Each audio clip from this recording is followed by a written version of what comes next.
اور ایک اور مسئلے کی طرف میں آپ کی توجہ مبذول کروانا چاہتا ہوں، میت کی طرف سے قربانی، اپنے مرحومین کی طرف سے قربانی ضرور ہونی چاہیے۔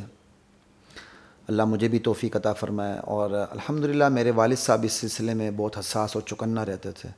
اور اپنے مرحومین کی طرف سے وہ قربانی کیا بھی کرتے تھے، تو اللہ تعالیٰ ان کو بدلہ بھی دے رہا ہے۔ صرف شروع میں نے نیت کی تھی کہ میں اپنے والد صاحب کے لیے قربانی کروں گا، تو اب میں گھر میں دیکھتا ہوں کہ شاید ہم سب بہن بھائی اپنے والد صاحب کی طرف سے قربانی کر رہے ہیں۔ کتنی بڑی بات ہے کہ ایک ہی وقت میں کتنی قربانی میرے والد مرحوم کے لیے ہو رہی ہیں۔ تو آج ہم زندہ ہیں، ہم اپنے مرحومین کا خیال رکھیں گے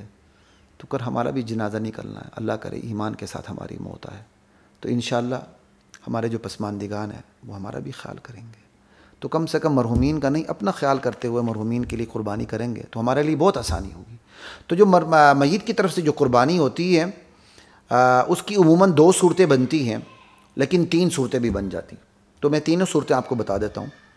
ایک صورت تو یہ کہ آپ میت کی طرف سے قربانی کرتے ہیں، تو جس طرح آپ اپنی قربانی کرتے ہیں، یعنی آپ نے جانور میں حصہ ڈال لیا یا جانور خرید لیا، پھر آپ اپنی ہی نیت سے کہ میں اپنے لیے اللہ کے راستے میں قربان کر رہا ہوں، اللہ کے نام پہ اپنی قربانی کر رہا ہوں، بالکل اسی طرح میت کے لیے بھی کیا جا سکتا ہے کہ آپ نے میت کے لیے جانور کا حصہ اجتماعی قربانی میں رکھ دیا، یا میت کے لیے آپ نے جانور خرید لیا، اللہ کے نام قربان کرتے ہوئے میت کی طرف سے قربان کریں۔ یعنی جیسا ایک زندہ کرتا ہے تو میت کی نیت کر کے قربان کرے کہ میں میت کی طرف سے یہ قربانی دے رہا ہوں۔ ایک تو یہ طریقہ ہو گیا میت کی طرف سے قربانی کرنے کا۔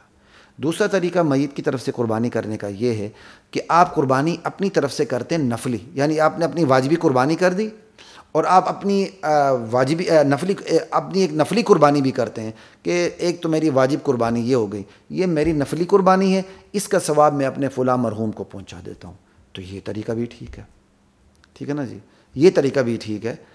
اور تیسرا ایک یہ ہے کہ میت نے فوت ہونے سے پہلے وصیت کر لی تھی کہ میری قربانی کی جائے، اور وہ قربانی اسی کے مال میں سے ادا ہو رہی ہے،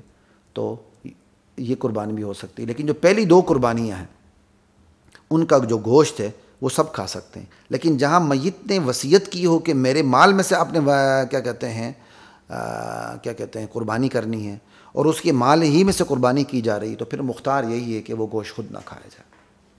جو پہلی 2 قربانی ہے کہ میت نے کوئی وصیت نہیں کی، آپ میت کی طرف سے قربانی کر رہے ہیں، میت کی طرف سے قربانی کر رہے ہیں، اور جس طرح اپنے لیے قربانی کریں اسی طرح میت کے نام پہ لے لیا، اور میت ہی کی نیت سے آپ نے ذبح کر دی کہ میں ان کی نیت کر کے میں ان کی طرف سے یہ ذبح کر رہا ہوں، تو یہ بھی ٹھیک ہے، وہ اس کا گوشت بھی آپ کھا سکتے ہیں۔ اور اسی طرح آپ نے نفلی قربانی کر لی، اس کا ثواب میت کو پہنچا دیا، یہ بھی ہو سکتا ہے۔